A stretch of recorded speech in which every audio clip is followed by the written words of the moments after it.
act.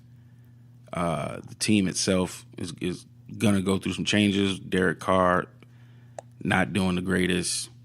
Passing game has not been on fire besides Cook and a little bit of Jordy Nelson. So I don't know. I don't think Marshawn Lynch going down sets up for a brand new rise of something great. But if you need somebody who's going to have consistent touches, either one of those guys, I think, will get you 7 or 8 on your league. I think that's the situation I would say you got to fill out. So, like, if anybody between the two that would be on the waiver wire, it'd probably be Jalen Richards. Right now, according to Yahoo, he's available in roughly 53% of the leagues. So I would go out there and get him, and I would kind of see how Oakland's actually utilizing, see who emerges as the go-to back in that backfield. I mean, it's a season now of running back by committee, and you got to play it smart. You know what I mean? So it's not too many backs now that's getting that's just an every down back. Right. So I don't know, man. That's something that's kind of a hard call right there, and I think that's something that kind of got to be monitored. But I'm gonna say, I don't know, man. I'm gonna say Jalen Richards is gonna step up and be more consistent than Doug Martin. What if we see the Doug Martin of old, which you got to You ain't go gonna back like 5 years. You ain't gonna see the Doug Martin of old because Doug Martin's old, bro. Yeah, true. Yeah, I just think Jalen is younger. He's a hungrier back, and honestly, I thought that he was gonna take over as Oakland's go-to running back after Latavius Murray left. Obviously, it didn't happen, but I think he's gonna be the one that's gonna step up. It's possible, definitely possible. I would lean towards that way too. That's why I thought they would have him involved more in the passing down. I think for right now, they probably only use Doug Martin for like tough yardage. So he probably will get the touches out front, but I think that's going to lean Doug Martin towards those goal line touches. So that's what I'm trying to figure out who's going to outscore who. And I think the more usage of Jalen is going to give him a certain amount of points because he's being used in the passing game. And Doug Martin will be a touchdown or bust type of guy who could get you 10 or get you 2. So we'll see, man. But the safer pick probably would be Jalen because he probably will be a slightly more consistent touching the ball than Doug Martin. So, yeah, I agree with that. I agree. You know, it is what it is. But, damn, this has been the running back episode because we still got to talk about. Been talking about. Yeah, I mean, it's a lot going on. We still got to talk about Bell and Connor. James Conner, Le'Veon Bell. This is still going on. They're on a bye week right now. Le'Veon Bell was supposed to report today. Did not show up. He's still holding out, which nobody knows when. Is he going to show up tomorrow? Is he going to be here Thursday? Is he going to pop up Sunday and want to play? I don't know what's going to happen. So what the hell do you do if you sitting there waiting on Le'Veon to come back week 8 next week, expecting him to play, and haven't heard anything about him showing up? And if you got James Conner, do you trade him now? Hold on to him because he may have 2 more good weeks out of him? What do you do? Look, before I even address this, I got to give a special shout out to the 11 other gentlemen that's in my Warzone Yahoo League for vetoing that trade because I think that really helped me out in the long term. So I think eventually Bell is going to come back. This is just my speculation, right? I think that even when he does come back, they're splitting those carries. I don't think it's going to be a traditional how when Le'Veon returned in the past, and it was more of D'Angelo Williams. D'Angelo Williams, yeah. He disappeared off the map when he came back. Exactly, he did. I don't think that's going to be the same thing with James Conner. You know what I mean? Like, so you got to think. So Le'Veon's getting a little older now. You want to keep him healthy. You're not going to just. I think to conserve his legs and to look out for his health, you're not feeding him the ball 30 times. Right. And as a result, you see Buffalo's about to. I personally feel like Buffalo's about to. Prime example, Buffalo's going to end up ending LaShawn McCoy's career because they don't have a wide receiver to really, they don't Yeah, have a strong receiving core to take the pressure off of him. And they want to feed him. I mean, they're constantly feeding him that ball, man, which yeah. is another reason why he's constantly hurt. So I personally think that I will hold on to James Conner.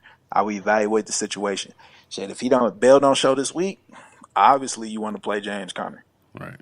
Yeah, yeah. I'm in that situation too where I feel James Conner's going to hold his value until they prove otherwise, even when Bell comes back, because they're going to want to spell him. Somebody who, like, the entire team talks about this guy in such a positive light, coaching Mm-hmm. everybody. Mm-hmm. The statement that they can win without Le'Veon, Ben made, and of course you got to say, yeah, they got to say that, but I believe them. I believe that they believe that and are happy with Connor because I mean, think about it. He's the cancer superhero, right? Yeah. He has a great story behind him, like he's been performing well, like really doing well. You don't just toss that guy to the back, who's a likable guy, great story, doing well, hard worker, good blocker. Your quarterback loves him, depends on him, coach is high up on him. You bring Le'Veon back, who sat out on you for 8 weeks. You just let him disappear. And on top of that, they're two different runners. See, that's another thing. This whole league being a running back by committee league, now they have truly two different type of runners.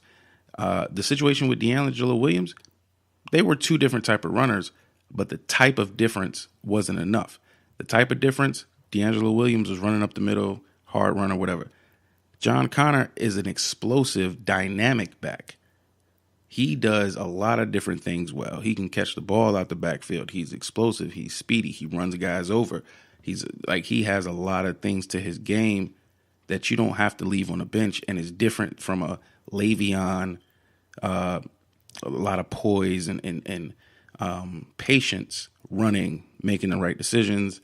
Yes, that is a great thing that he does, which is why he's so highly touted. But with Connor, you still want that part of your game because he brings an intensity when he runs the ball that juvenizes your team, that rejuvenizes your team or galvanizes them. I think he's still going to get touches. I'm talking about if they're going to split it 60-40, somewhere in that area. So he's still going to have value. He's going to have chance for big plays. And he's going to make the most of his possessions because he's a very hungry back.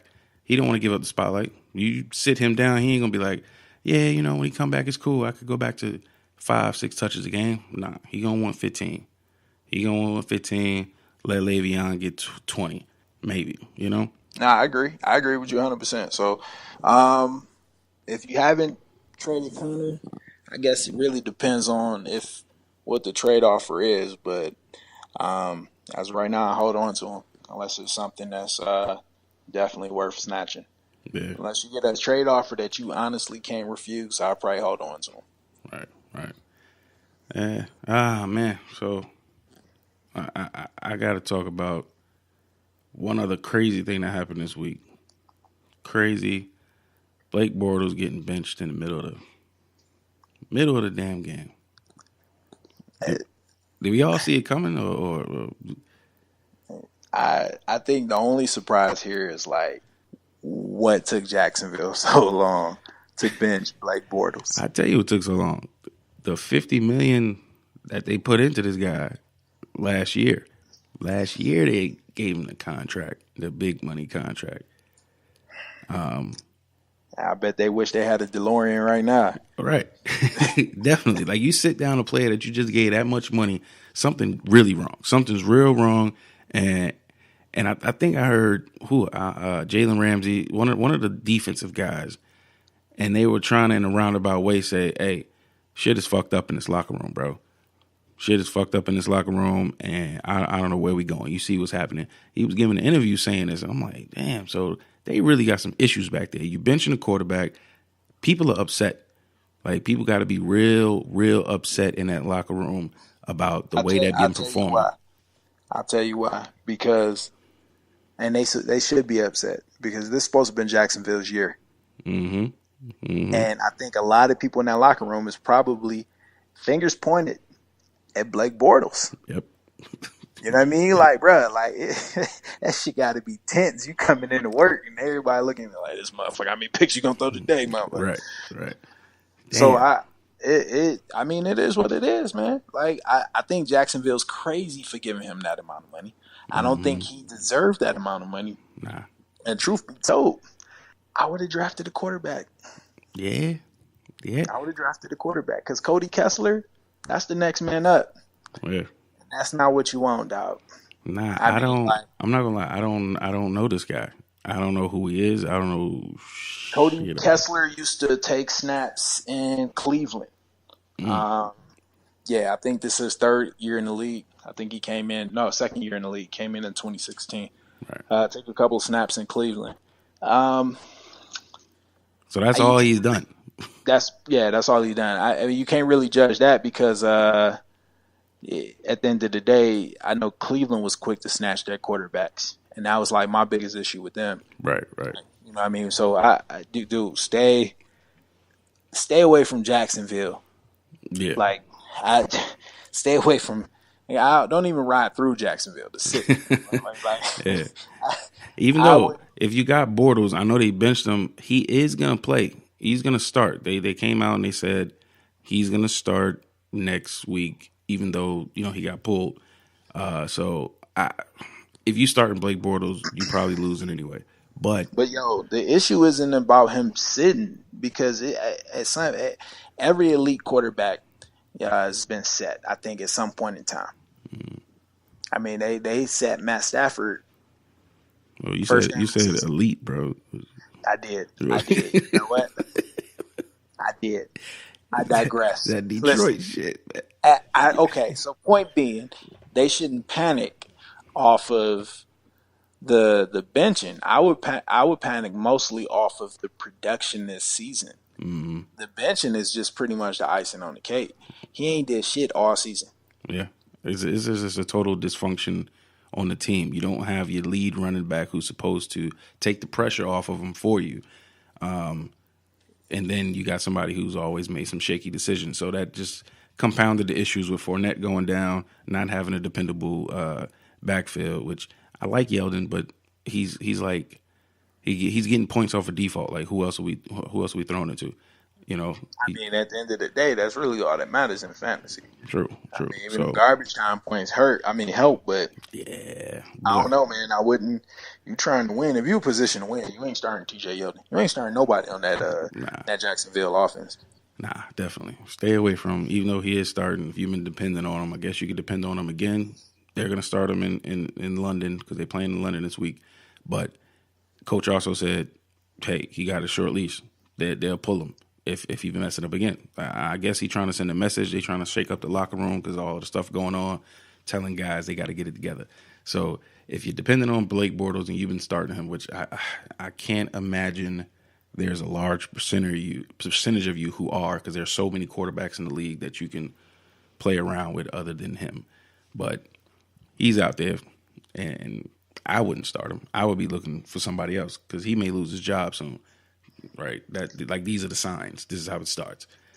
Yeah, and what you don't want is to start Blake Bortles, and then you in a position to win your game, and they ended up pulling him. Right. Even with his bare minimum points, you know what I mean? Like he might get you about 10 points, and then he throw one too many interceptions, and then Jacksonville pulling him.